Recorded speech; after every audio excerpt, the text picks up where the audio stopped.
नमस्कार दोस्तों, मैं तुम्हें माला टूटने के विषय में कुछ जानकारी दे रहा हूँ।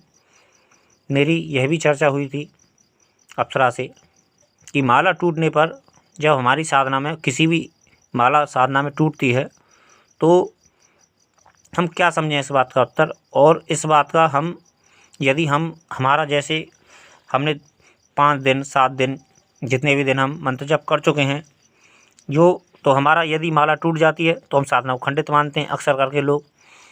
तो उस साधनाओं के एवज में वो हमारा मंत्र जब बेकार ना हो तो हमें इस संबंध में क्या समझना चाहिए माला टूटने पर। तो सबसे पहले उसने यही उत्तर दिया कि सबसे पहले तो इस बात का एक ही उत्तर निकलता है कि कहीं ना कहीं वह जो व्यक्ति है उसमें जो जीवात्मा है वो इस लोक की नहीं है और किसी न किसी कारण से वो इस भूमि पर आया है। कोई भी कार्य हो सकता है क्योंकि विधि का विधान कुछ अलग होते हैं और यह कोई भी कारण हो सकता है। लेकिन अक्सर करके यह भी एक बात सामने आई है कि अक्सर जो भी माला टूटने की बात आई है अक्सर करके स्त्री साधनाओं में ही आई है ये बाधा जो, क्योंकि मैंने यूट्यूब पर कई अनुभव देखे हैं ऐसे जिनमें माला टूटी है और साधक उस साधना को बंद कर देता है। यहाँ पर कुछ भी हो सकता है, मैंने कभी इन बातों पे ज़्यादा गौर नहीं, मेरा विशेष ध्यान नहीं गया था। मेरा ध्यान तब गया था इन बातों पे जब मेरे साधना में माला टूटी थी, योगिनी साधना में। और जब मैंने इस बात पे चिंतन किया था तो जब मैंने अप्सरा से पूछा कि यदि हमारी माला किसी साधना में टूट जाए तो हम, अब जैसे हमने माता भाव में साधना की है तो हम साधना को क्या करें, बीच में छोड़ दें या फिर क्या करें उस साधना का, क्योंकि हमारा मंत्र जब तो बेकार गया।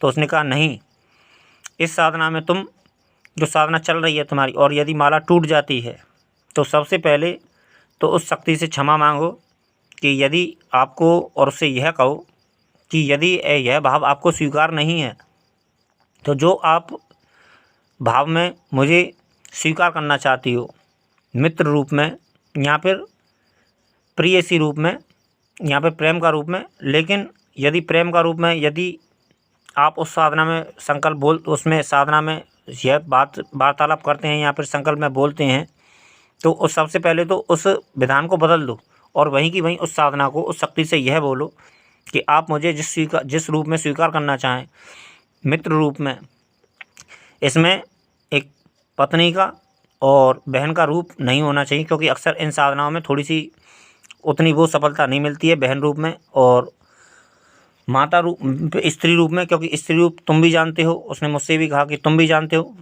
कि स्त्री जब हम पत्नी के रूप में स्वीकार करते हैं तो साधना में कितनी समस्या खड़ी होती है। तो मैंने कहा हाँ मैं जानता हूँ। तो सबसे पहले तो हमको मित्र रूप में या फिर स्वतंत्र रूप में उस साधना को स्वीकार करना चाहिए और शक्ति से यह बोलना चाहिए। और प्रेम का रूप में यदि बोलते हो तो प्रेम का रूप में एक बात और उससे साथ में बोलो कि वासना का इसमें कोई हमारा लवलेश मात्र नहीं है, क्योंकि तुम्हारा मन निर्मल है तो तुम तो इस बात को समझते हो। लेकिन हर साधक इस बात को नहीं समझता है, क्योंकि भाव का ही सारा अंतर होता है साधनाओं में और भाव ही सर्वोपरि होता है। हम जिस भाव से साधना को करते हैं हमें उसी भाव में साधना स्वीकार होती है और शक्ति हमको स्वीकार करती है। यदि उसमें प्रेम का कहा जाए तो उसमें यह भी कहा जाए कि इसमें वासना का लवलेश मात्र नहीं है। जिस तरह एक माता अपने वात्सल्य स्वरूप में प्रेम अपने बालक को करती है उसी तरह मेरा और आपका संबंध है। और मित्र रूप में या फिर स्वतंत्र रूप में आप मुझे जिस रूप में स्वीकार करना चाहें तो उसमें यह भाव प्रकट करना चाहिए और शक्ति से बोलना चाहिए स्पष्ट। और यदि तुम भाव बदल दोगे उसी साधना में तो वही मंत्र जब तुम्हारा आगे चल के उस वो मंत्र जब गिना जाएगा आपका। वरना यदि आपकी साधना खंडित होती है बीच में तो यही संकेत मिलते हैं कि उस साधना को उस भाव में ना किया जाए। और यदि आप उस भाव में साधना को दोबारा भी यदि माला को जोड़कर यदि दोबारा मंत्र जप करने का प्रयास करोगे तो वह साधना सफल नहीं होगी।